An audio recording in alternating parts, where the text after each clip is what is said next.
Good morning. Welcome to a thoughtful Thursday. I'm Jason, and this is Hutto's Elementary Tiger Talk. And I'm Gunnar. Today is Thursday, February 10th, 2022.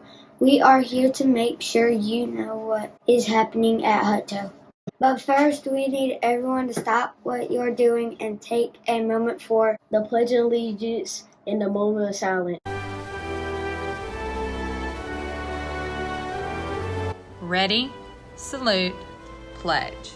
I pledge allegiance to the flag of the United States of America and to the republic for which it stands, one nation, under God, indivisible, with liberty and justice for all. Now please take a moment to think about the kind of day you would like to have.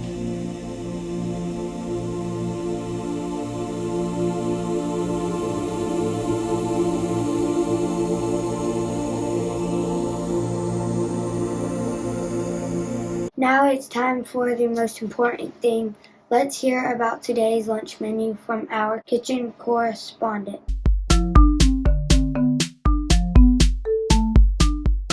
Today our chefs in the cafeteria are preparing. We are having brunch for lunch: sausage, link, biscuits, scrambled eggs, creamy grits, tater tots, and baby carrots with ranch. Don't forget you can purchase ice cream for $1. We hope you enjoy our lunch today. That sounds delicious. Today is an important day for some of our students and staff. It's time to wish some very special people a happy birthday.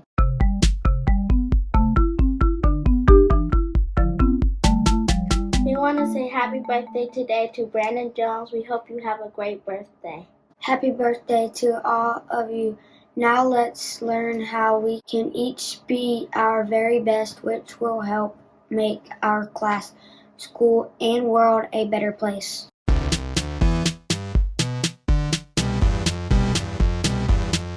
You can be a good sport when you play on a team, too. Do not be a ball hog. Give others a chance to play, too. Remember, it takes the entire team to win. A person with good sportsmanship follows the rules and does not cheat.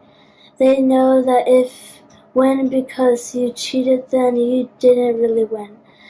This week, look for examples of good sportsmanship on the playground and at PE. Notice how others are showing good sportsmanship. There are some very interesting things that are celebrated, honored, and remembered during this week. Let's see what we are learning about today.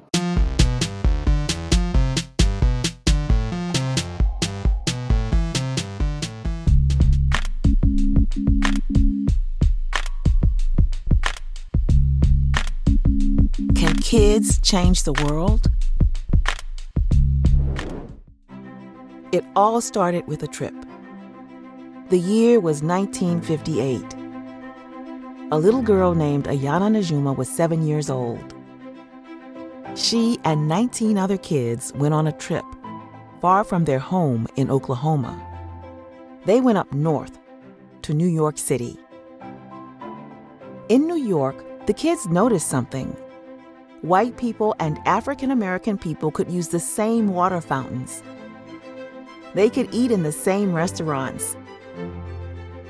They could even sleep next door to each other in hotels.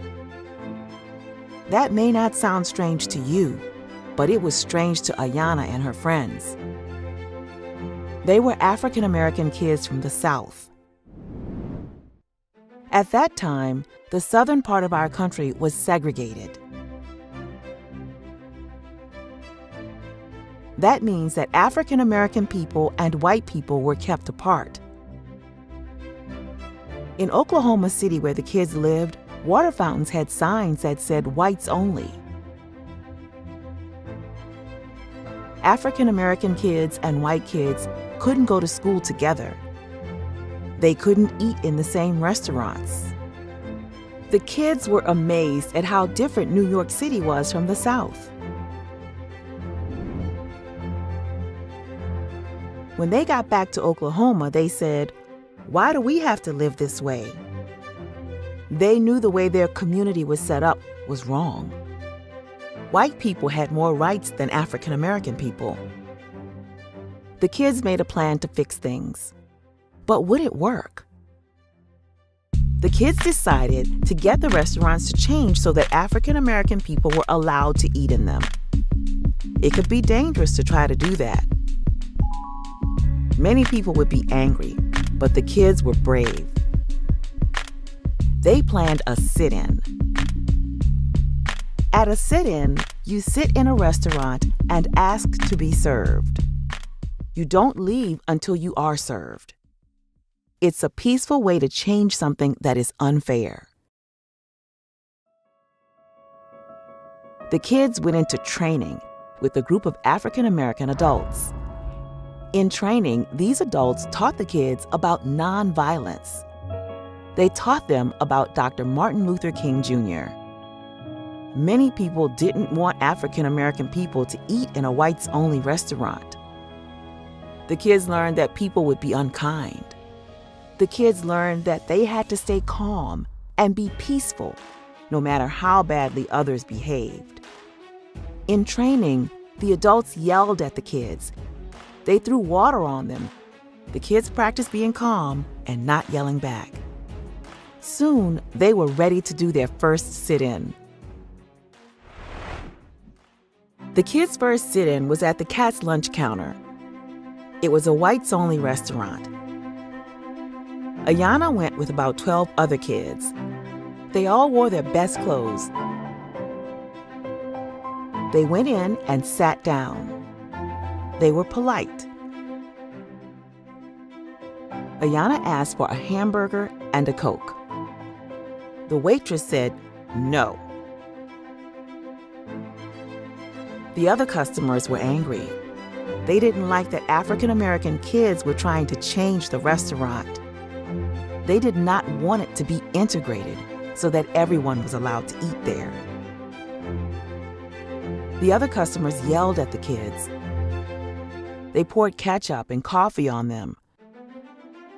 Ayana says, "I wasn't scared. I knew I was doing the right thing." The kids didn't yell. They didn't fight. They sat quietly and talked with each other. They had brought magazines and coloring books. At the end of the day, the restaurant closed. The kids had to go. The next day, they went back. They ordered food again. No one gave it to them, but they were not going to give up. They were determined. On the third day, the kids ordered food. This time, the waitress brought it to them. From that day on, the Cat's lunch counter was integrated. Anyone could eat there. The kids were so happy. They had made one place in their community better. Ayana had learned something. She says, "I was little, but my voice was just as important as everyone else's voice." But their work wasn't done. So many restaurants in their community were segregated. Over the next 6 years, the kids did sit-ins at many restaurants. More and more kids joined each time.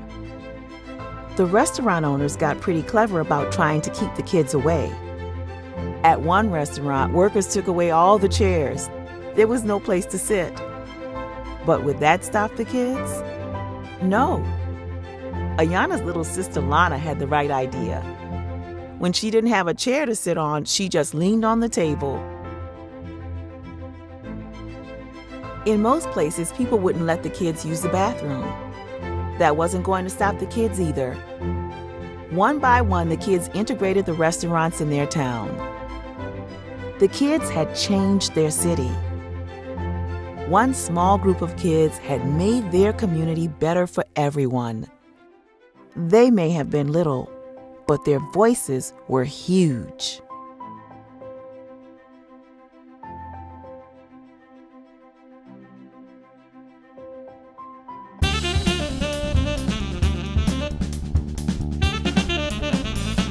We have talked about being self-aware. That means that you know how you are feeling and are aware of what you are doing or about to do. Remember that you are the person in the control of your actions, words, and behaviors. You have to manage your own behavior.